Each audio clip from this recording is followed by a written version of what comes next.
갑자기 20여 년 전의 일이 생각납니다. 당시에 남편은 공무원이었습니다.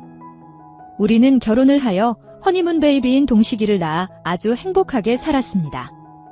남편과 저는 중매로 만나서 시가집에서 제가 마음에 든다며 일사천리로 결혼을 추진을 하는 바람에 만나고 겨우 한 달 반 만에 결혼을 하여서 남편의 친구나 제 친구들에게 전생에 결혼을 못하여 환장병이 든 사람이 아니냐는 놀림을 받았지만 저는 아주 행복한 나날을 보내며 즐겁게 살았습니다. 그날은 마침 토요일이었습니다. 요즘이야 주 5일 근무를 한답시고 토요일도 쉬지만 당시에는 반나절 근무를 하고 집으로 왔습니다. 여보, 나 지금 사무실 사람들과 낚시 간다. 간단한 밑반찬 부탁해. 남편은 퇴근을 하자마자 방으로 가 낮잠을 고나게 자는 동식이 얼굴을 한번 보고는 부엌 옆에 있던 창고에서 낚시 가방을 챙기며 말하였습니다. 여보, 나랑 동식이 따라가면 안 돼요? 밑반찬을 챙기며 투정을 부렸어요. 남자들만 가는데 다음에 동식이랑 당신과 오붓하게 같이 가고 오늘은 집에 있어. 그렇게 말을 하는 남편이 너무 미웠습니다. 참, 여보 잠시 방에 가자. 대충 가방을 챙겼는지 낚시 가방을 문 앞에 놓고 제 팔목을 잡았습니다. 여보, 왜? 의아스런 눈초리로 남편을 바라보자. 오늘 밤 분명히 고스톱 칠 것인데 끝발나게. 어서, 응, 팔을 끌며 말하였습니다. 그 순간 전 우리 동식이 100일 날의 일이 생각이 나서 얼굴을 붉혔습니다. 우리 동식이 100일날 남편 사무실 사람들이 몰려와서는 축하를 해주고 식사도 하더니 화투판이 벌어졌습니다. 거참. 이 주사, 어젯밤에 마나님. 어째 너무 잘된다이라고 말하였습니다. 여보. 아까 사무장님이 어젯밤에 마나님. 어째 너무 잘된다 하시던데 그게 무슨 말이야? 손님들이 다 가자 저는 상을 치우며 방을 치우고 있던 남편에게 궁금하였던 것을 물었습니다. 하하. 그게 궁금하였어. 웃으며 말하기에 거시기가 뭐야? 하고 재차 묻자 여기로 와. 하던 이날 정말로 여자란 속이 좁은 모양이었습니다. 난 남편이 화투를 치면서 재수가 있으라고 남편을 따라 방으로 들어갔습니다. 여보. 동식이 깨면 안 되니까 솔직히 전 전혀 몰랐습니다. 다만 사랑하는 남편이 원하기에 저는 아무런 내색도 안 하고 남편이 원하면 그런 입장이었습니다. 그날도 마찬가지였습니다. 그런 후 여보, 고마워. 남편은 웃었습니다. 그것이 가식이요 거짓이라는 것은 불과 24시간도 안 지나서였는데 그리고 남편은 낚시 가방과 제가 싸준 밑반찬을 가지고 동식이와 저만 남겨두고 가버렸습니다. 낚시를, 아니 영원히 오지 못할 그 길로. 아주머니, 큰일 났어요. 박주사 물에 빠졌대요. 어서 갑시다. 분명히 남편이 같이 낚시를 간다고 한 사무장님이 헐레벌떡 저희 집으로 달려와 하늘이 무너지는 듯 한 청천벽력 같은 말을 하며 재촉을 하였습니다. 저는 시아버지 시어머님과 함께 차를 타고 사고 현장으로 갔습니다. 새벽에도 멀쩡하게 있던 배가 갑자기 요동을 치더니 뒤집히지 뭡니까? 관리인으로 보이는 사람이 말을 하였습니다. 혼자 탔습니까? 시아버님이 묻자. 아니요. 웬 아가씨인지 아주머니인지 모르지만 함께 탔습니다. 하늘이 노랬습니다. 아니 누구지? 시어머님도 놀라며 물었습니다. 지금 시신을 찾으러 들어갔으니 곧 나오겠죠. 잠시만 기다리세요. 관리인으로 보이는 사람이 시아버님께 담배를 한 대 권하였습니다. 정 사장님, 밧줄하고 사람 몇 명 더 있어야 하겠는데요. 물속에 들어갔다 나온 사람이 배를 타고 와서 말하자 하니 왜? 하고 묻자 그게 하고 말을 흐리더니 관리인으로 보이는 사람의 귀에다 대고 뭔가 속삭이자 허참. 네, 낚시 배 빌려주고 이런 일 처음이네 하더니 아주머니가 망인의 부인이십니까? 저에게 물었습니다. 그렇소. 얘가 내 며느리요. 왜 그러죠? 시아버님이 그 사람에게 묻자. 그러십니까? 그럼 잠시 하더니 그 사람은 시아버님을 조금 옆으로 모시고 가더니 뭐라고 말을 하자가니 뭐요. 시아버님이 크게 외쳤습니다. 그러니까 자부님이 못 보게 해주세요. 저는 분명히 그 말을 들었으나 그 이유를 몰랐습니다. 여보, 쟤 데리고 안 보이는 곳으로 가요. 시아버님이 아주 난처한 얼굴로 시어머님께 말하였습니다. 아니 왜요? 왜? 애가 보면 안 되나요? 하고 말하자. 허거. 하라면 하지 말이 많아. 어서 시아버님의 호령에 전 시어머님 손에 끌려서 안 보이는 곳에 앉아 울기만 하였습니다. 아이고. 내 딸. 아이고. 잠시 후 그곳에서 다른 사람들의 통곡이 들렸습니다. 여보시오. 당신 딸이 우리 아들 잡아갔어요. 이 일 어찌 할 것이오? 시아버님의 목소리였습니다. 그러게 반대를 안 하였으면 둘 다 이 지경이 안 되었을 것이 아닙니까? 다른 남자의 목소리도 들렸습니다. 잠시 후 저는 남편의 시신을 보았습니다. 놀랍게도 남편의 시신은 알몸이었습니다. 혼났네. 참 어디 할 데가 없어서 배 위에서 그 짓을 해. 전 그 말의 뜻을 전혀 몰랐습니다. 바로 우리 친정에 연락이 갔고 친정 부모님과 오빠들이 와서 말 그대로 야단법석이 벌어졌습니다. 시아버지는 같이 죽은 여자에 대하여 친정아버지에게 소상히 이야기를 하였습니다.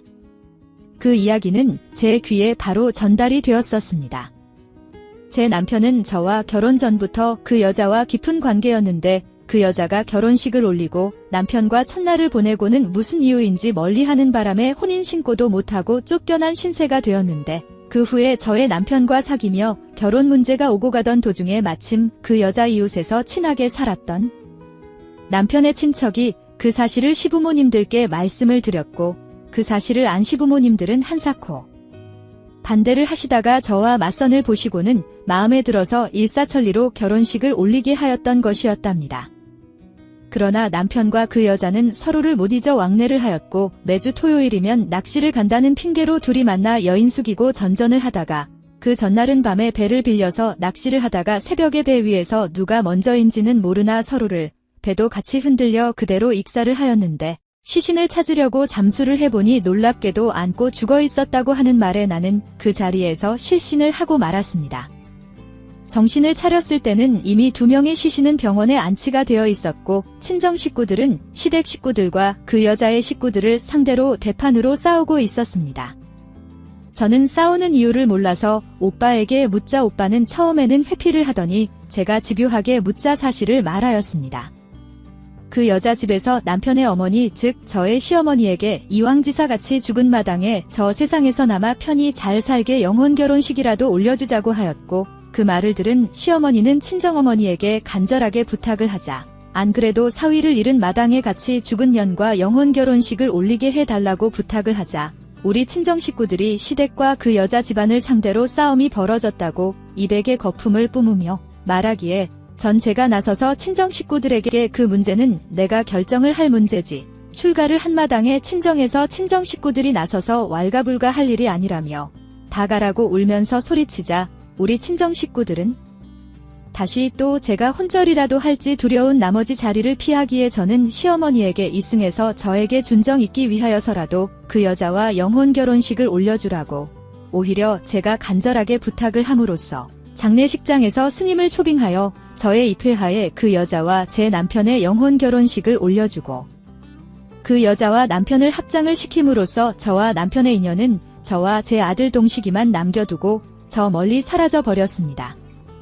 그 후 친정이나 시가에서 저에게 재혼을 하라고 종용을 하였으나 이 세상에 남자라는 남자는 믿을 놈이 없다는 마음으로 제 아들의 뒷바라지를 하면서 시댁의 도움과 결혼 후에 알뜰하게 저축을 한 돈, 그리고 공무원으로 있었기에 연금을 받아서 우리가 살던 곳 근처의 시장에서 작은 식당을 하였으나 저녁이면 남자들이 술이 취해서 과부댁하며 치근대는 꼴이 보기 싫어서 돈이 조금 저축이 되자 아예 시숙님이 운영하는 공장 부근에서 장사를 하자 단골손님은 대부분이 시숙님의 회사 종업원이었고 그 사람들은 제가 자기 사장님의 재수라는 것을 알았기에 치근대기는커녕 다른 취객들이 치근대면 오히려 그 사람들을 제지를 해준 덕에 쉽게 장사를 할 수 있었고 또 돈이 벌리자 이번에는 도시 근교에 땅도 사고 새로 건물도 올려 멋진 불고기집을 시작을 한 것이 우리 동식이가 고등학교에 입학을 하던 해였습니다.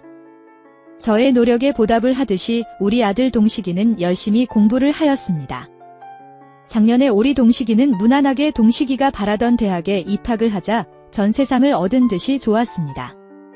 1년을 대학에 다닌 동식이에게 영장이 나왔습니다. 금년 봄 동식이는 입대를 하였습니다.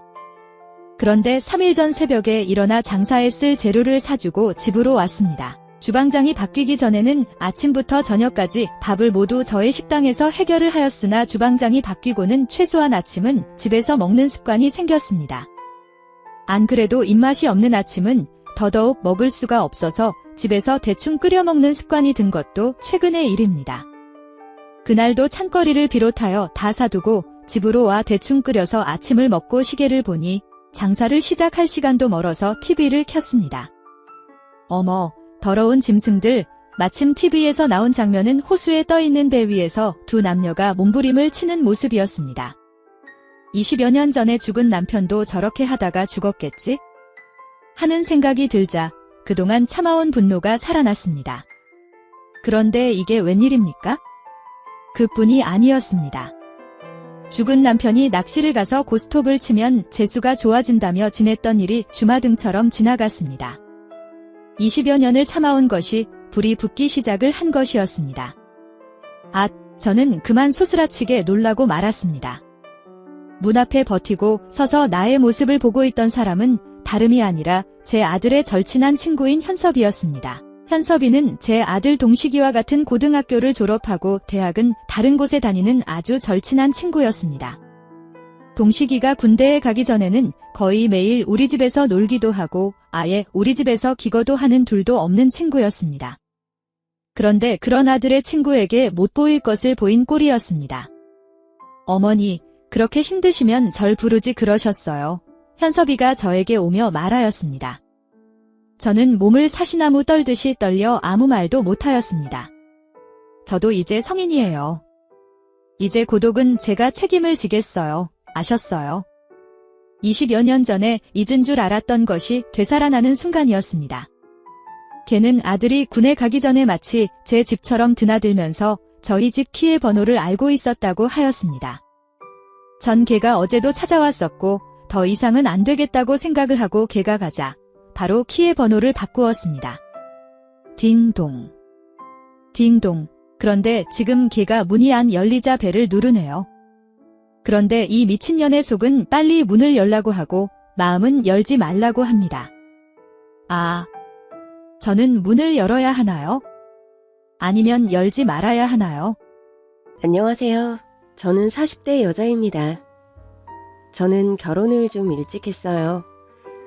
남편은 제가 일하던 김치공장 인근에서 용접공으로 일을 하던 남자였는데 가난했지만 저밖에 모르던 선량한 사람이었습니다. 남편과 제가 회사가 가깝다 보니 종종 인근 식당에서 한 번씩 마주치곤 했는데 선량해 보이는 미소가 자꾸 눈길이 가던 사람이었어요. 그런데 어느 날 계산을 하려고 보니 식당 주인 아저씨가 그러는 거예요. 그 용접공이 내고 갔어. 아까 저쪽에서 밥 먹고 있던 그 남자요? 응.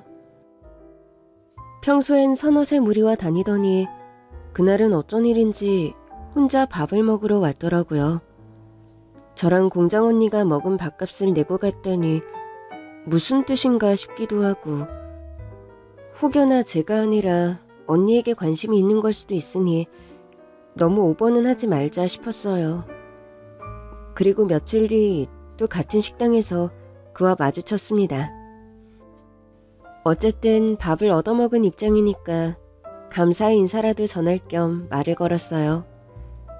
안녕하세요. 지난번에 저희 밥값을 내주셨다고. 에? 아닌데요? 아니라고요? 아닌데? 주인 아저씨가 그쪽이 내주셨다고 그랬는데. 제가 그럼 착각을 했나 보네요. 잘못 낸 거예요. 신경 쓰지 마세요. 분명 그날 혼자 밥 먹는 걸 제가 봤는데 2인분의 값을 착각해서 더 냈다는 게 이해가 가지 않더라고요. 아무튼 딱 잘라서 말한 뒤 고개를 돌려버리던 그에게 더 할 말은 없었습니다. 대신 전 그날 그 남자의 밥값을 내주고 갔습니다. 물론 그 남자와 같이 온 다른 동료의 밥값도요. 그 후 일주일이 지나도록 그 남자를 식당에서 볼 수 없었어요. 제가 괜히 오지랖을 떨었나 내가 밥값을 내준 게 부담스러웠나 별 생각이 다 들더라고요. 그러던 어느 날이었습니다. 밥을 먹고 나오는데 그 남자가 눈에 안대를 한 채 식당 밖에 서 있더라고요. 깜짝 놀라서 무슨 일이냐고 말을 걸 뻔했지만 참았습니다. 그냥 가볍게 목인사만 하고 지나가려는데 그 남자가 절 부르더라고요. 저기... 저 부르셨어요? 동료 언니는 눈치껏 먼저 가겠다고 하더니 자리를 비켜주었고 우리는 한동안 어색함에 말을 잇지 못하고 있었습니다. 결국 다시 말을 꺼낸 건 저였어요. 눈은 왜 그래요? 제 용접하다가 실수로. 많이 다친 거예요? 아니요, 흔히 있는 일이에요. 제가 아직 미숙해서 그래요. 그리고 또다시 정적이 흘렀죠. 답답해서 못 참겠더라고요. 전 왜 부르신 건데요? 그게...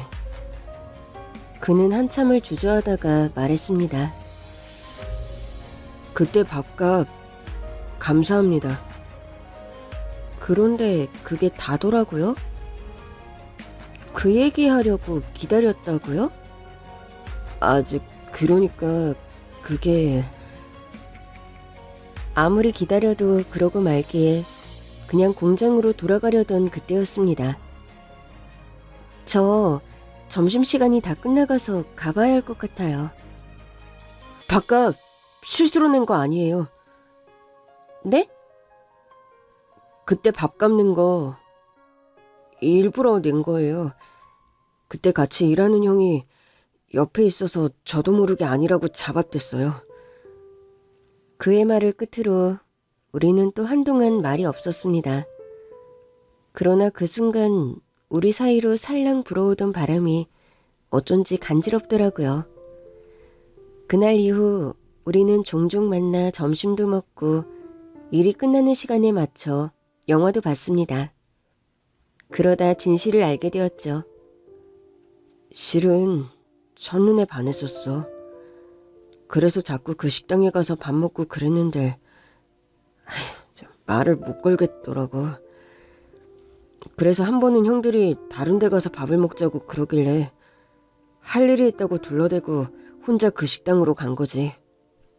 마침 당신이 있기에 너무 좋아서 대뜸 밥값부터 내버리고 온 거야.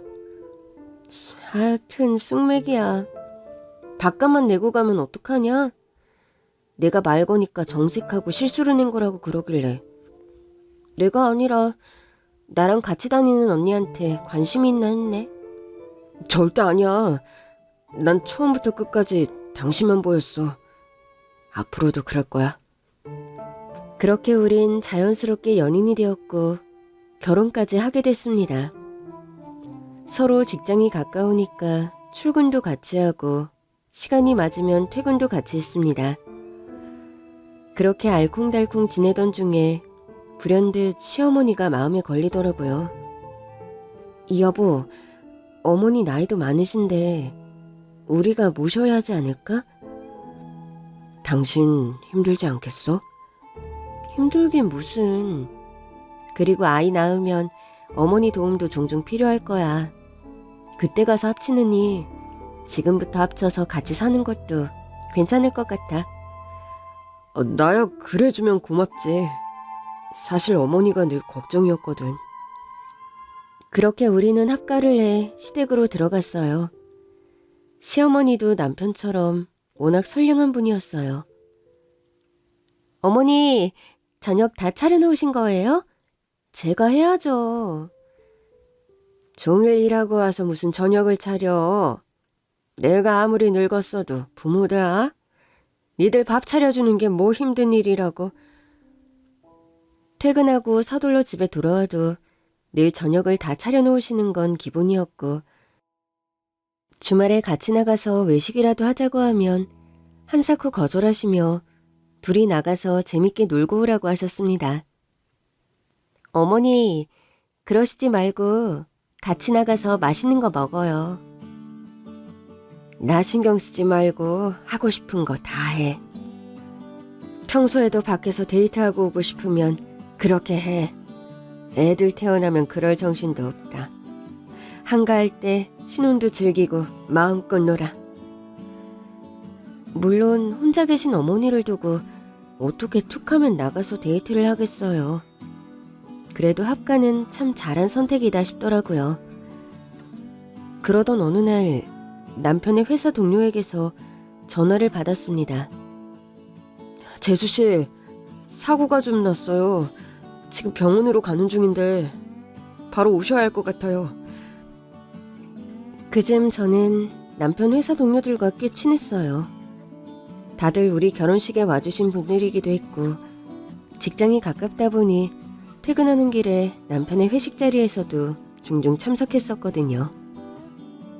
남편이 하는 일이 용접이다 보니 종종 사고가 있긴 했지만 회사에서 연락을 받은 건 처음이었습니다. 급히 병원으로 가보니 남편의 몰골이 말이 아니었습니다. 왜 이렇게 다친 거예요? 철제 더미에 깔렸어요. 네? 남편의 상태는 매우 좋지 않았습니다. 숨은 쉬고 있었지만 의식이 없는 상태였어요. 결국 의사가 그러더라고요. 마음의 준비를 하시는 게 좋겠습니다. 오늘 밤이 고비입니다. 결국 남편은 그 밤을 넘기지 못하고 세상을 떠났습니다. 제가 슬픈 것도 슬픈 건데 이 사실을 시어머니께 어떻게 알려야 할지 모르겠더라고요. 아들 하나 보고 사신 분인데 충격이 너무 클 것 같았어요.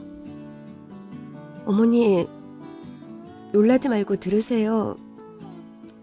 사고가 나서. 그런데 목이 메서 더 말을 못하겠는 거예요.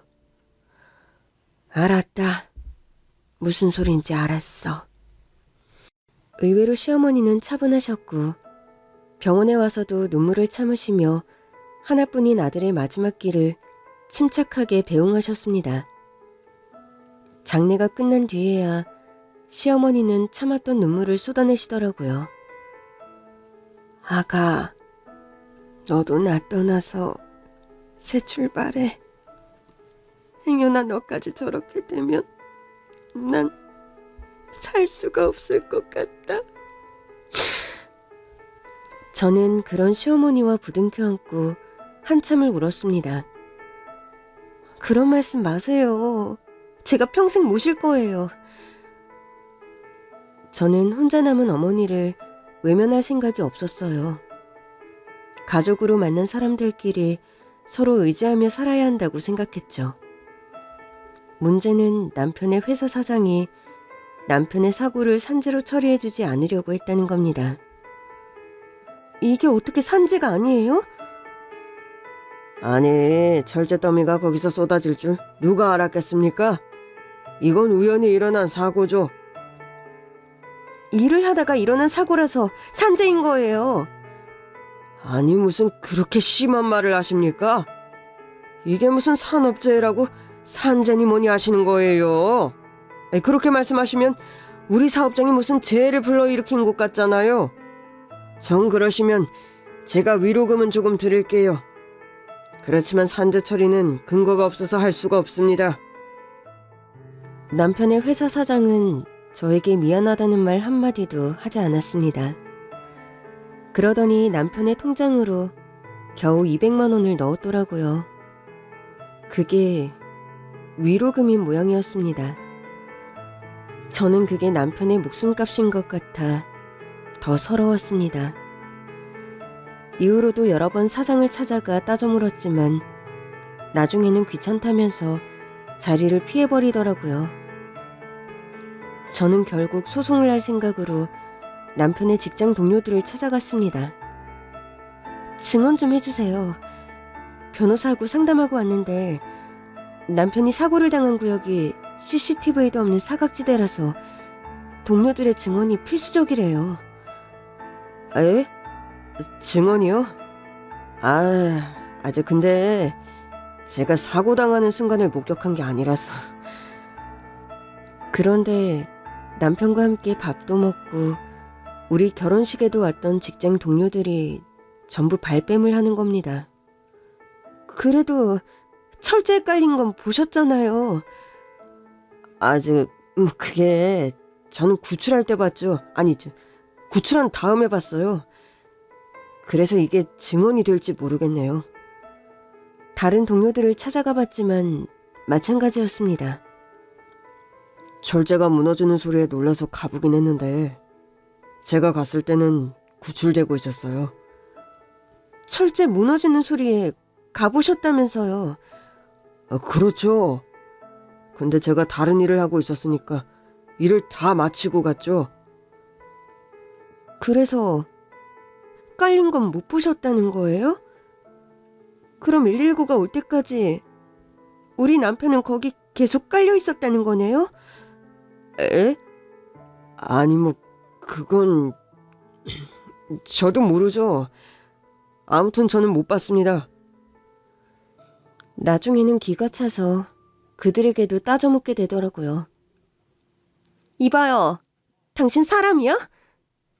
사장이 시킨 거죠. 증언하지 말라고. 증언하면 자른대요? 한 사람이 직장에서 일하다가 가족들과 인사도 못하고 세상을 떠났어요. 같이 일한 동료였잖아요. 그런데 이렇게 나온다고요? 글쎄 제주씨, 왜 자꾸 저한테 그러세요? 산 사람은 살아야죠. 이건 언제든 그쪽한테도 일어날 수 있는 사고잖아요. 이렇게 처리해버리면 나중엔 당신들도 산재 처리 못 받는다고. 아무리 호소를 해도 그들은 자기는 모른다는 태도로 일관했습니다. 변호사를 찾아가 봤지만 동료들의 증언이 없으면 승산이 없다고 하더라고요. 남편분이 살아계신다면 어떻게든 산재 처리를 하는 게 더 낫겠지만 승산이 없는 소송을 해봤자 패소하면 돈만 더 날리게 되잖아요. 차라리 위로금을 더 받는 쪽으로 제가 합의를 진행해보면 어떨까요? 그 회사도 소송 걸려서 좋을 건 없을 거예요. 그즈음 전 너무 지쳐 있었어요. 변해버린 남편 동료들의 태도로 인해 사람이라면 신물이 나는 지경이었죠. 저는 알아서 처리해달라고 한 뒤 집으로 돌아왔습니다. 그런데 남편과 함께 쓰던 방, 거실, 부엌까지 모든 흔적이 너무 고통스럽더라고요. 일하다가 하루아침에 세상을 떠났는데 누구 하나 남편의 편을 들어주지 않는 현실이 더 힘들었던 것 같아요. 저는 결국 시어머니에게 부탁했습니다. 어머니, 저 당분간만 좀 나가서 지낼게요. 이 집에 있으니까 계속 남편 생각이 나서 못 견디겠어요. 그의 생각만 하면 너무 서럽고 억울하고 보고 싶고 그래요. 이대로는 제대로 살 수가 없을 것 같았습니다. 그래, 네 마음 다 안다. 너 편해질 때까지 얼마든지 그렇게 해. 저는 오래 다녔던 김치 공장에 휴직계를 냈습니다. 만나는 사람마다 저를 위로하는데 나중에는 그게 더 곤혹스럽더라고요. 이후 먹고 살기 위해 시작한 일이 배달 일이었습니다. 배달기사로 일을 하던 어느 날 익숙한 번호로 배달 주문이 왔기에 가보니 시댁이더라고요. 하이바를 쓴 채 초인종을 누르자 웬 남자의 목소리가 들렸어요. 왜 이렇게 늦어요? 음식을 받으러 나온 남자를 보는 순간 저는 화들짝 놀라고 말았습니다. 죽은 남편이 제 앞에 있었으니까요. 사실 배달 일을 시작하게 된 건 자연스러운 선택이었어요. 저희 친정이 중국집을 했거든요. 어릴 때부터 자연스럽게 배달 일을 도왔고 오토바이도 탈 줄 알았습니다. 김치 공장을 간둔 뒤 한동안 친정에 가 있었는데 놀면 뭐하나 싶어 배달을 대신 다녀오겠다고 했거든요. 배달을 위해 오랜만에 오토바이를 탔는데 속이 다 뻥 뚫어지더라고요. 비로소 그동안에 쌓여있던 스트레스가 좀 풀리는 것 같았습니다. 그렇게 마음을 좀 추스른 뒤 원래 살던 동네로 돌아왔지만 김치 공장에 다녔다가는 다시 속이 꽉 막힐 것 같았어요. 결국 전 김치 공장에 사직서를 제출했습니다. 아니, 그동안 일 잘했잖아. 조금만 더 있으면 관리직으로 올라갈 수 있는데 관두겠다고? 네, 다른 일 하려고요. 이제 남편도 없는데 어쩌려고 그래. 좀 더 쉬고 싶으면 쉬다 와도 되니까 퇴직은 좀 더 생각해봐. 아니에요. 다시 돌아오지 않을 것 같아요. 자꾸 제자리 비워두는 것도 민폐고 이제는 제가 하고 싶은 거 하면서 살래요. 하고 싶은 게 뭔데? 배달이요. 뭐? 배달? 정확히는 배달이 아니라 오토바이를 타고 싶었어요. 김치 공장을 간둔 뒤 퇴직금을 받아 오토바이를 장만했어요. 그 오토바이로 한동안 전국 일주를 다녔습니다. 넓은 세상에 나가 이 사람 저 사람 만나보니 사람 사는 게 다 똑같더라고요. 남편 잃은 사람, 가족을 잃은 사람. 이런저런 아픈 이야기를 듣다 보니 다시 살던 곳으로 돌아올 용기가 생겼습니다. 그러나 시댁으로 들어가는 건 아직 겁이 나더라고요. 이렇게 홀가분해졌는데 또다시 남편 생각에 마음이 가라앉을 것 같아 무섭더라고요. 그래도 언제까지 시어머니를 혼자 둘 수 없었기에 인근에 임시 거처를 마련하고 배달 일을 시작했죠. 그날도 배달 일을 하고 있는데 앞집 배달이 조금 늦어졌어요. 갔는데 시킨 사람이 전화도 안 받고 음식을 맡겨둘 만한 장소가 없더라고요. 그래서 다음 집으로 일단 출발부터 했는데 앞집에서 전화가 온 겁니다. 혹시 배달 오셨어요? 네, 근데 전화를 안 받으셔서 다음 집 먼저 갔다가 가야 할 것 같아요. 이미 많이 늦어서요. 아니, 우리 집이 먼저인데 다른 집 먼저 가겠다뇨. 당장 가지고 오세요. 저기 김밥 시키신 거 아니에요? 다음 집은 칼국수라 음식이 불 것 같아서요. 전화 안 받으셨으니까 조금만 양해 좀 해주세요. 아니, 내가 안 받고 싶어서 안 받았어요? 화장실에 있느라 못 받았단 말이에요. 그럼 앞에 두고 갔으면 되잖아요. 공용 현관문이 잠겨있는데 어떻게 앞에 두고 갑니까? 그러다 분실되면 제 책임이잖아요. 글쎄, 우리 먼저 갖다 주라고요. 알겠습니다. 이런 진상 손님 보는 게 한두 번 있는 일도 아니었고 일단 앞집으로 돌아가는 게 낫겠다 싶더라고요. 그래도 그 다음 집은 배달 시간이 지났는데도 별다른 연락이 없었거든요. 일단 앞집 배달을 마친 뒤 다음 집으로 가는데 마음이 너무 초조했습니다. 메뉴가 칼국수에 만두였는데 다 불었으면 어쩌나. 이거 제대로 컴플레인을 받겠구나 싶었죠. 다음 집은 시어머니 댁과 같은 빌라여서 길을 잘 아는 곳이었어요. 빌라 정문에 도착해 구체적인 주소를 확인하던 저는 깜짝 놀라고 말았습니다. 주문한 집이 바로 시댁이더라고요. 어머니가 배달 음식을 드신다고?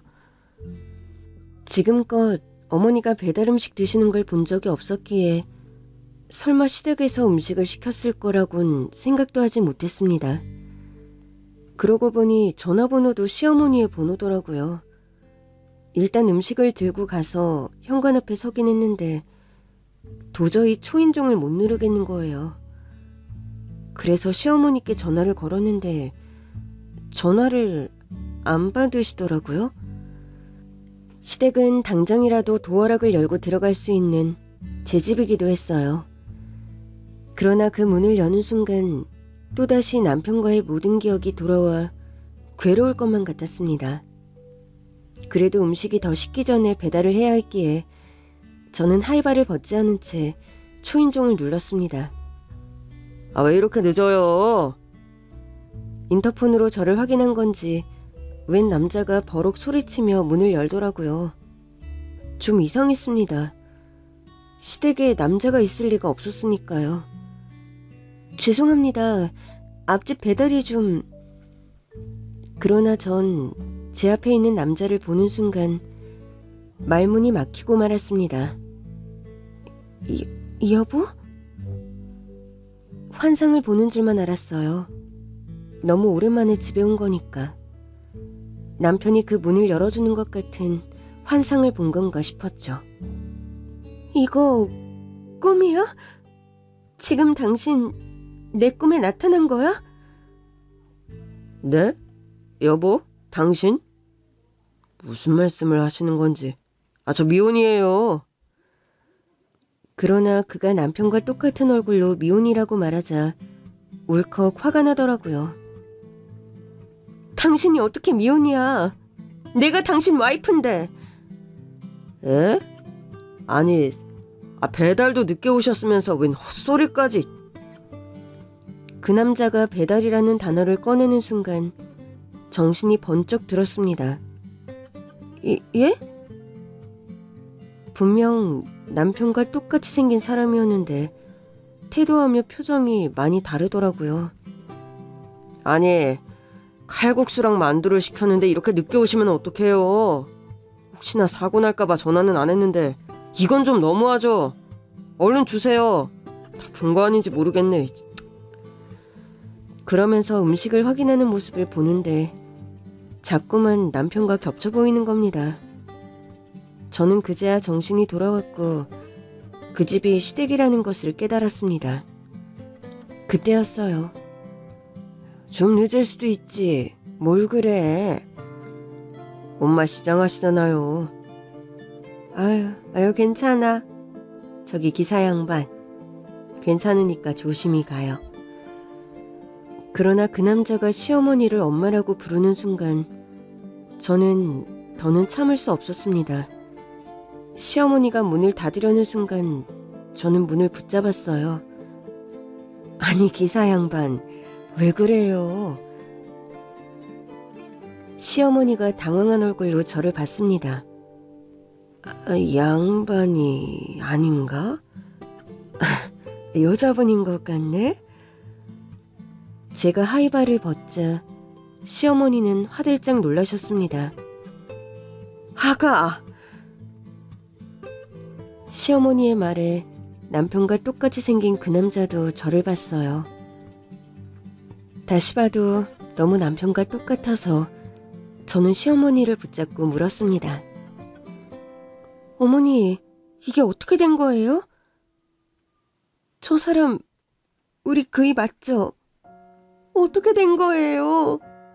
살아난 거예요? 근데 기억을 잃었어요? 시어머니는 난처한 듯 보였습니다. 그게 말이다. 어머니, 얼른 말해주세요. 저 사람 그이 맞잖아요. 시어머니에게 아들은 남편 하나뿐이었습니다. 그러니 그 사람이 제 남편이 아니고서야 다른 누구라고 설명될 수 있는 상황이 아니었습니다. 얼른 들어와. 내가 다 설명하마. 마침 시댁이 마지막 배달지였습니다. 저는 일단 안으로 들어갔어요. 분명 제가 살던 집인데 남편처럼 보이는 남자가 안에 있자 선뜻 들어갈 수가 없더라고요. 참 이상한 순간이었습니다. 분명 남편이 그 집 안에 있는데 낯선 그림처럼 느껴지는 거예요. 내 아들이다. 시어머니의 말에 저는 숨이 멎는 것 같았습니다. 그런 거죠? 그이 맞는 거죠? 부엌에 있던 그 남자도 거실로 나왔습니다. 엄마, 왜 안 오시고 배달기사를 집으로 들인 거예요? 그러나 곧 그 남자도 저를 알아보더라고요. 혹시... 맞아. 네 재수 씨야. 어머니, 그게 무슨... 재수 씨라니요. 저는 이 사람 아내죠. 저는 남편이 기적적으로 살아난 거라고 생각했습니다. 다만 기억을 잃어서 저를 기억하지 못하는 거라고 믿었어요. 그러나 시어머니는 저를 다독이며 말씀하셨습니다. 많이 닮았지? 내 큰아들이야. 어머니 큰아들이라뇨. 어머니 아들은 우리 그이 하나였잖아요. 혹시 충격 때문에 뭔가 기억이 잘 안 나세요? 아니야. 나 기억 멀쩡해. 그러자 그 남자가 저에게 다가와 정중하게 인사를 하더라고요. 아까는 헬멧을 쓰고 계셔서 얼굴은 못 알아봤어요. 제 동생 결혼 사진에서 봤습니다. 처음 뵙습니다. 저는 그 녀석 형이에요. 그러면서 저에게 손을 내미는데 손이 덜덜 떨렸습니다. 여전히 남편이 저에게 손을 내미는 것만 같았거든요. 그 손을 잡는데 알겠더라고요. 그는 제 남편이 아니었습니다. 제 남편은 늘 손이 뜨거운 편이었거든요. 그런데 손이 너무 차갑더라고요. 이거 꿈 아니죠? 꿈 아닙니다. 저 그 녀석 형 맞아요. 그런 얘기 들은 적이 없어서. 저는 시어머니를 봤습니다. 시어머니는 눈물을 흘리고 계셨어요. 나도 둘째도 말을 안 해줘서 그래. 우린 얘가 죽은 줄만 알고 있었거든. 그러니까 진짜로 우리 그이한테 형이 있었다고요? 알고 보니 그 남자는 정말 제 남편의 형이었어요. 우리 집이 워낙 가난했다 보니 큰애가 사춘기 때 방황을 많이 했어. 시어머니의 말씀에 아주버님은 민망한 듯 고개를 숙였습니다. 애가 머리가 똘똘했는데 대학에 보낼 돈이 없었거든. 그땐 나도 혼자 아들들을 키우려니 사는 게 버거울 때였어. 아이가 대학에 가고 싶다고 하는데 내가 매정하게 그랬거든. 우리 집이 너 대학 보낼 돈이 어딨냐고. 그 돈이 있으면 한 끼라도 따뜻하게 먹고 살아야지 네 생각만 하느냐고. 엄마가 하도 매정하게 그러시니까 어린 마음에 너무 서럽더라고요. 그땐 어머니의 입장을 헤아릴 수가 없었어요. 실은 어머니 말씀대로 제가 이기적이었던 거죠. 동생은 못 먹어서 얼굴에 버짐이 피어 있는데 나는 내 욕심껏 살고 싶었으니까요. 그게 어떻게 욕심이야. 그 나이에 갖는 당연한 포부지. 실은 내가 그걸 못 해주니까 속이 상해서 더 뭐라고 했던 거야. 해주고 싶어도 해주겠다는 말을 도저히 할 수 없었거든. 그 후 아주버님은 집을 나가버렸고 이후로 연락이 뚝 끊겼다고 했습니다. 얘가 집을 나가고 1년이 지나고 2년이 지나고 5년이 지나도 연락이 없는 거야. 실종신고도 하고 다 해봤는데 찾을 수가 없더라고. 결국 나랑 네 남편은 큰애가 세상을 떠났다고 생각했어. 그게 아니고서야 이렇게까지 연락을 안 할 애가 아니었으니까. 그 생각만 하면 밤새 우는 날도 많았어. 애가 어디서 고생을 하다가 쥐도 새도 모르게 세상을 떠난 건 아닌가. 얼마나 외롭고 힘들었을까 싶어서 그냥 어떻게든 대학에 보내줄걸. 아이고, 그냥 보내준다고 말이라도 해서 붙들어 놓을걸 싶었지. 엄마가 제가 집 나갈 줄 어떻게 아셨겠어요. 야반도주하듯 사라졌는데. 모자의 이야기를 듣고 나니 그제야 눈앞에 있는 사람이 남편이 아니라 아주버님이라는 게 믿기더라고요. 그래서 아주버님은 왜 연락을 안 하셨던 거예요? 사실 엄마에 대한 미움이 늘 있었어요. 엄마랑 아빠가 같이 트럭을 타고 장사를 다니셨는데 엄마가 운전하고 돌아오는 길에 사고가 나서 아빠가 돌아가셨거든요. 그 후로 엄마가 운전하는 차에도 안 탔고 엄마가 싸준 도시락도 안 먹고 엄마가 하라는 건 하나도 안 했어요. 돌아보니 그때가 사춘기였더라고요. 제가 대학에 가겠다고 하니까 엄마가 대학보단 일단 취업을 해서 나중에 대학 가는 게 어떻겠냐고 했는데 반항하고 싶은 마음만 들더라고요. 엄마는 아빠를 죽여놓고도 가족의 소중함을 모르는구나. 내 마음을 전혀 알아주지 않는구나. 그러면서 말도 안 되는 생각을 계속했던 것 같아요. 그러니 집을 나가서도 연락을 하고 싶지 않았죠. 이제부터는 평생 볼 일 없다고 생각하면서 지냈으니 연락을 했겠어요? 그래도 그 어린애가 혼자 사는 게 쉽진 않았을 텐데. 그래. 그래서 나도 얘가 살아있을 거라는 생각을 못했어. 엄마가 못 찾게 하려고 배를 탔어요. 배 타고 중국으로 갔죠. 이야기를 듣던 시어머니는 또다시 눈물을 흘리셨습니다. 내가 얼마나 미웠으면 그 어린애가 배를 탈 생각을 다 했겠니. 제가 철이 없었어요.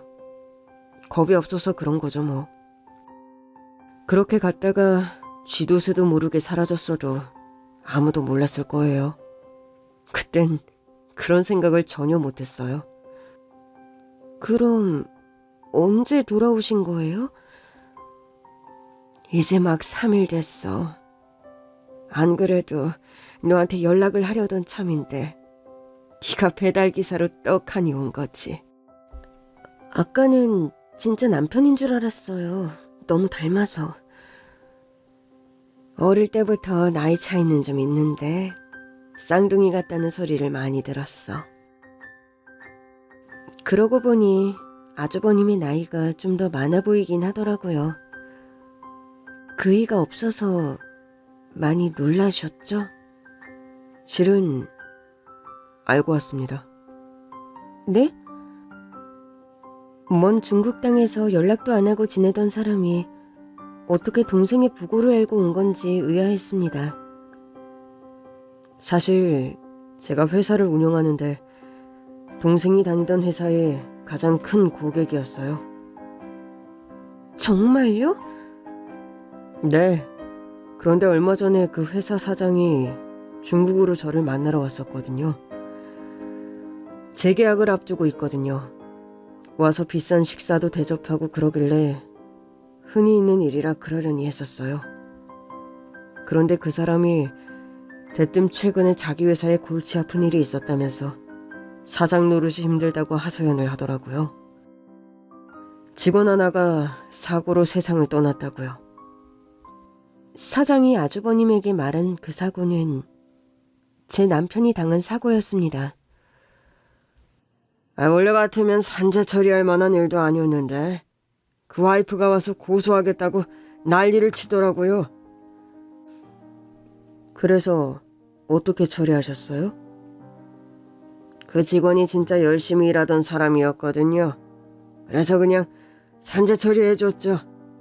회장님도 아시겠지만 산재 처리해서 제가 좋을 게 하나도 없잖아요. 그래도 어떻게 해요? 직원들 아끼는 마음으로 했죠. 잘하셨네요. 그래도 내 회사에서 일하다가 세상을 떠났으면 책임지는 마음을 가져야죠. 회장님은 제 마음 알아주실 줄 알았습니다. 제가 이렇게 힘들게 산다니까요. 그 사장은 아주버님의 마음에 들기 위해 자신이 한 선행과 노고에 대해 열심히 떠들어댔고 아주버님은 그 얘기에 재계약을 마음먹었다고 했습니다.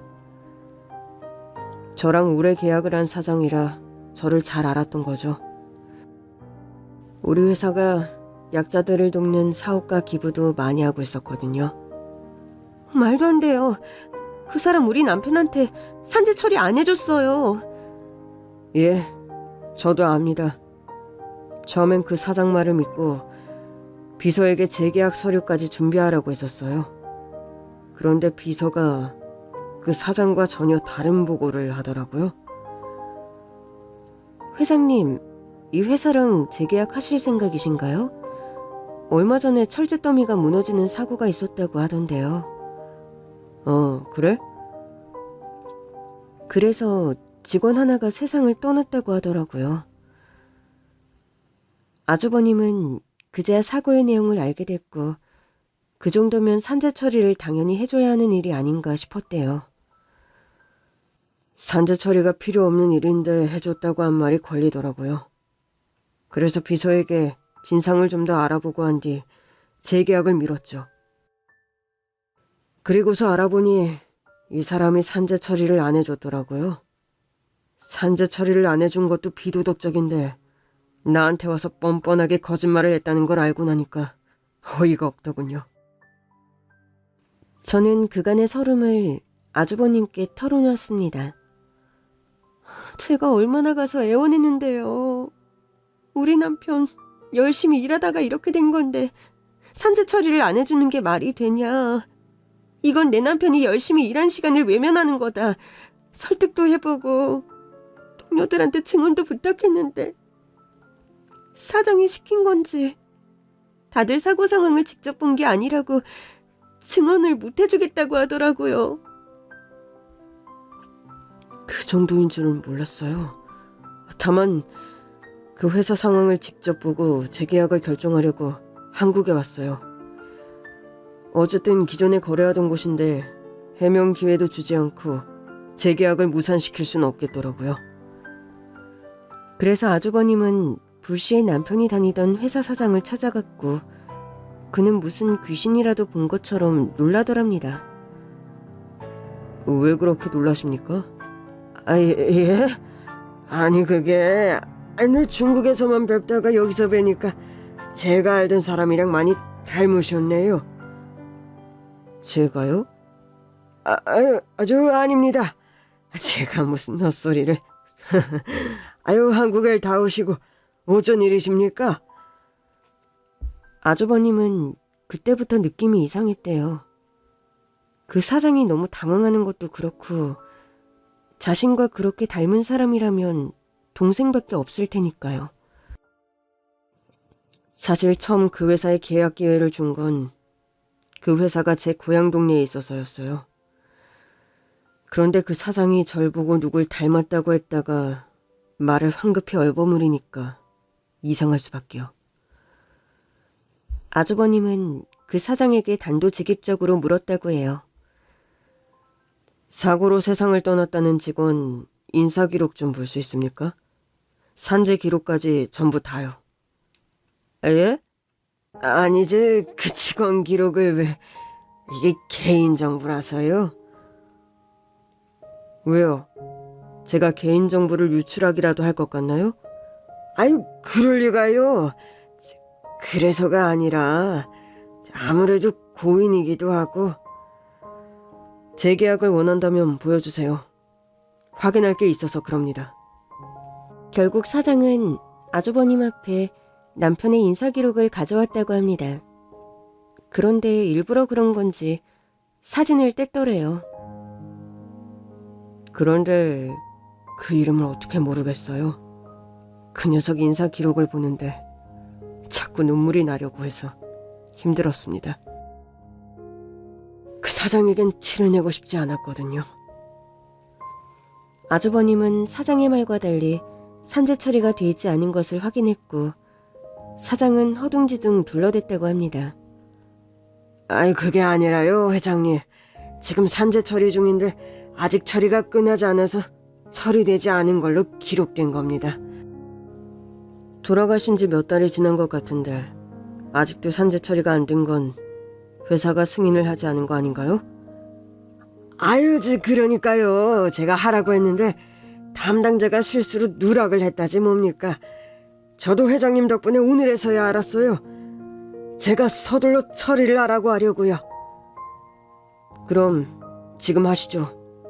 제가 보는 앞에서. 예? 그게 시간이 좀 지나서 절차를 처음부터 다시 밟아야 해서요. 그럼 처리되면 연락하세요. 재계약은 그때 다시 논의하죠. 계속 눈물이 날 것 같아서 아주버님은 서둘러 자리를 떠났다고 했습니다. 그 인간 애초부터 할 생각 없었어요. 저도 압니다.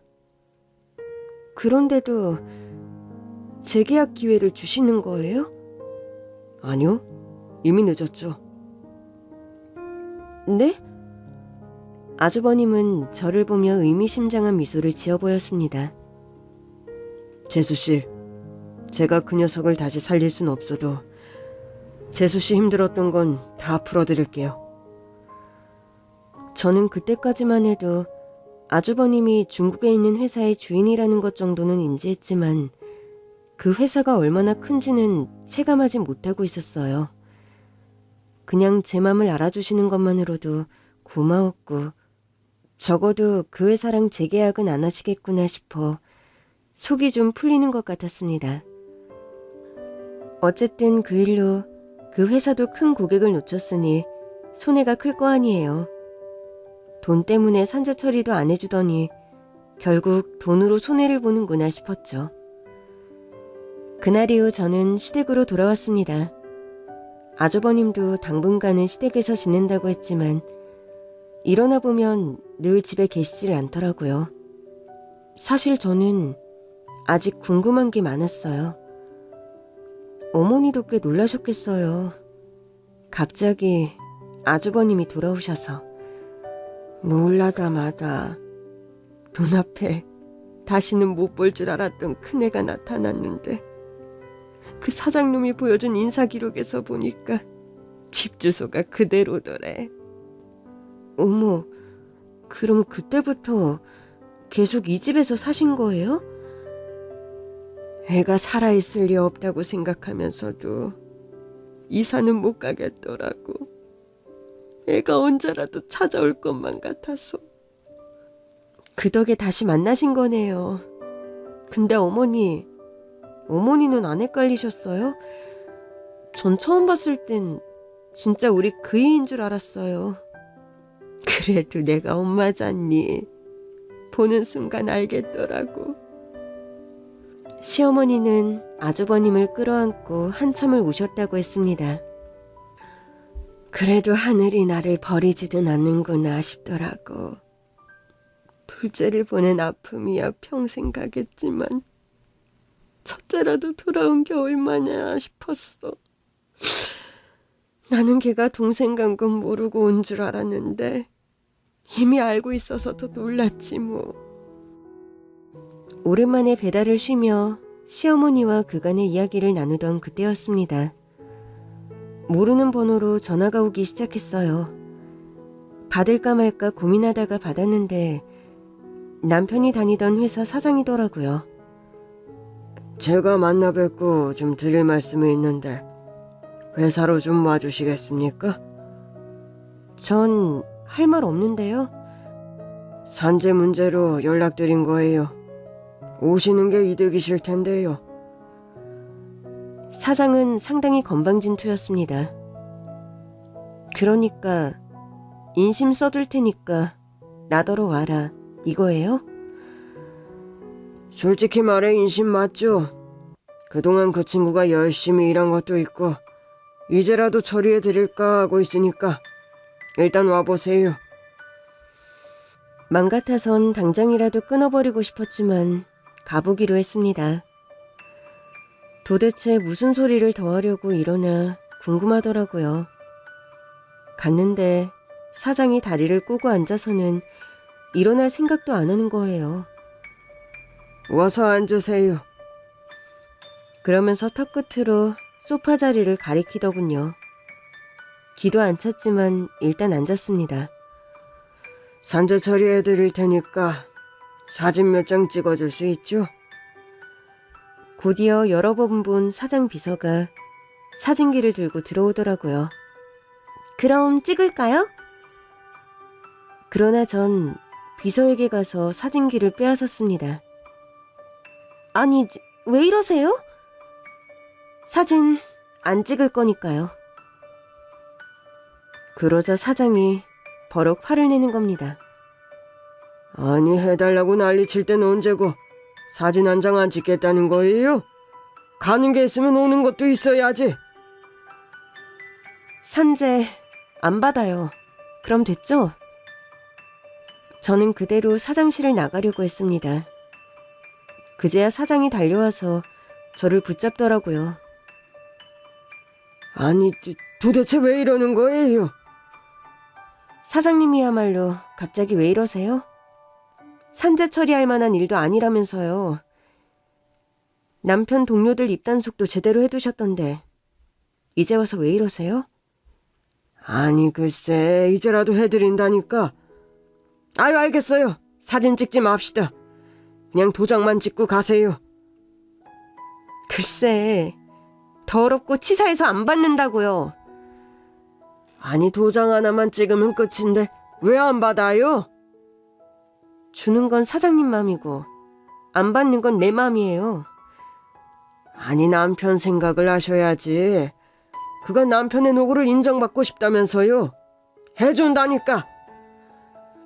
사장님이 안 해줘도 우리 남편 열심히 산 거 우리 가족들이 기억하니까 됐어요.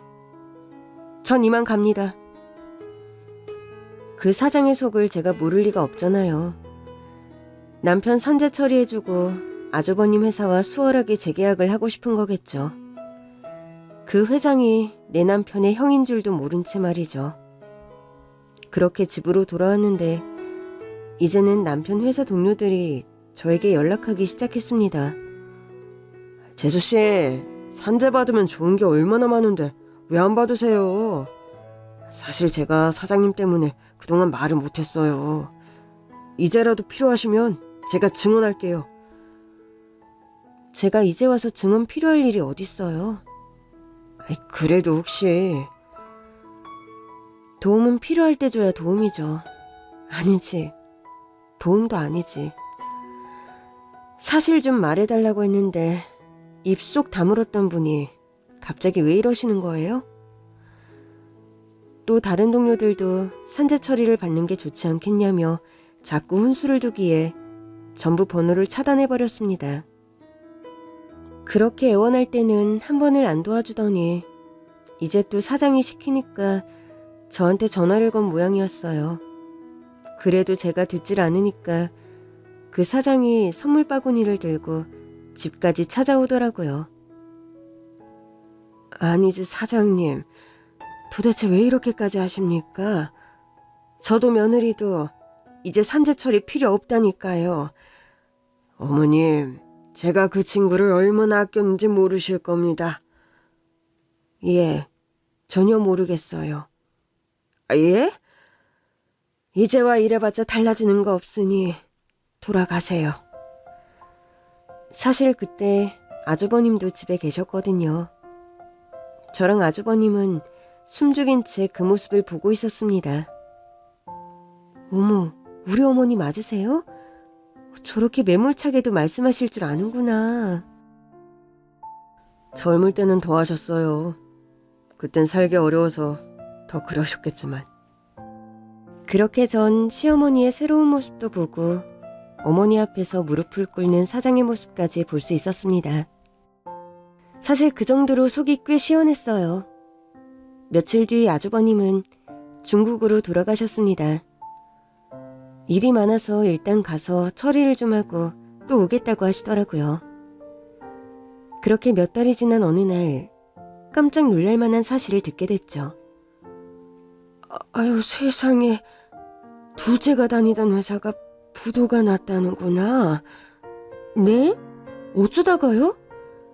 원래부터 사장이 비리가 많았던 모양이야. 그게 다 들통나는 바람에 투자처도 다 잃고 망했대. 어머. 둘째가 깔린 철제 관리도 엉망이었다더라. 안전관리를 제대로 안 한 것도 다 걸린 모양이야. 몹쓸 인간 같으니라고. 그래놓고 지들은 책임 없다고 발뺌이나 하고. 불쌍한 내 아들. 그제야 저는 아주버님이 꽤 영향력 있는 사업가라는 것을 체감할 수 있었습니다. 저는 아주버님께 전화를 걸었습니다. 아주버님, 어떻게 하신 거예요? 남편 다니던 회사 재기 불능인 것 같더라고요. 사실 마음이 좀 무거웠어요. 남편을 외면한 사장과 동료들이 믿긴 했지만 직장을 잃었을 다른 직원들을 생각하니 마음이 편하지 않더라고요. 엄밀히 말하자면 제가 한 건 거래를 끄는 거랑 과실에 대한 신고를 한 것뿐이에요. 그 사장이 평소에 회사를 건실하게 잘 운영을 했다면 제가 거래를 끊는다고 망하기까지 했을까요? 좀 힘들기는 해도 다른 거래처를 터서 운영을 이어갔겠죠. 하긴 그런 사람이니까 그이한테도 그렇게 못되게 굴었던 거겠죠. 그럼요. 제가 아무리 동생 일로 화가 나도 멀쩡한 회사를 망하게 할 만큼 기업 윤리가 없는 사람도 아니고요. 그 사장은 정당한 대가를 치른 것뿐이에요. 이런 말이 어떻게 들릴지는 모르겠지만 저도 제 동생 덕에 부도덕한 거래처를 하나 걸렀습니다. 안 그랬으면 이번에도 재계약을 했을 거고 그런 사람의 배를 불려줬을 테니까요. 조사해보니까 직원들 체납도 꽤 있더라고요. 정말요? 저희 남편은 체납까진 아니었고 좀 늦게 들어온 적은 여러 번 있었어요. 체납은 전에 있었던 일이고 그 직원들은 항의하다 못해 결국 관두고 회사를 나갔더라고요. 그 사장은 과실치사로 감옥에 갈 겁니다. 진짜 나쁜 사람이었네요. 직원들은 뭐 먹고 살라고. 그리고 아직 확정은 아닌데 그 회사 건실한 기업에서 인수해서 운영할 예정이에요. 그럼 전에 있던 직원들도 다시 복직할 수 있을 거고요. 어머, 정말요? 예, 제가 아는 회장님께 부탁을 드렸더니 흔쾌히 인수하시겠다고 하시더라고요. 그렇게 남편 회사의 사장은 악독한 행실에 대한 대가를 치렀고 그 회사를 완전히 떠나게 됐습니다. 그 일이 없었다면 어쩌면 아주버님은 더 오랜 시간 가족에게 돌아오지 않을 수도 있었겠죠. 사실 늘 돌아오고 싶었어요. 다만 떠나 있는 시간이 길어지니까 용기가 나질 않았죠. 동생 덕에 다시 어머니를 찾아올 용기를 낼 수 있었어요. 물론 그 녀석을 다시 못 보게 된 건 여전히 가슴 아프지만요. 조금만 더 일찍 올 거라는 생각을 지울 수가 없어요. 남편의 억울함을 다 풀어주고도 아주버님은 여전히 후회가 남는다고 했습니다. 아주버님은 주어진 환경에서 최선을 다해 사셨고 저희 남편도 그랬어요. 예, 그렇지만 두 번 다시는 이렇게 가족의 부고를 듣고 싶진 않네요. 그래서 말인데 재수씨, 어머니랑 같이 제가 사는 곳으로 가는 건 어떠세요? 갑작스러운 제안이라 저는 좀 당황했어요. 시어머니의 아들이니까 따라가시는 게 당연하겠지만 저는 이제 남편도 없는데 괜한 짐이 될까 걱정이었습니다. 아주버님, 저는 괜찮아요. 어머니만 잘 부탁드려요. 얼마나 다행인지 모르겠어요. 남편 떠나고 어머니한테는 자식 하나 없는 것 같아서 늘 마음이 쓰였거든요. 그래서 제가 평생 모시고 살 생각이었는데 이제야 저도 마음이 좀 편해졌어요. 그러니까 재수씨도 같이 가주셔야죠. 우리 가족이신데. 가서 하고 싶은 일이든 공부든 다 하시고 편하게 누리세요. 제가 뭐든 다 해드릴게요. 결국 저는 시어머니와 함께 아주버님을 따라갔습니다. 많이 고민했지만 그 즈음엔 어머니도 아주버님도 제 가족 같아서 따로 살 생각도 못 하겠더라고요. 그리고 많은 시간이 흘렀네요. 요즘도 가족끼리 종종 얘기하곤 합니다. 남편이 우리 가족을 다시 이어준 거라고요. 그래서 앞으로도 서로 의지하며 더 행복하게 살아가려고요. 함께 할 수 있는 가족이 곁에 있다는 것에 감사하면서요.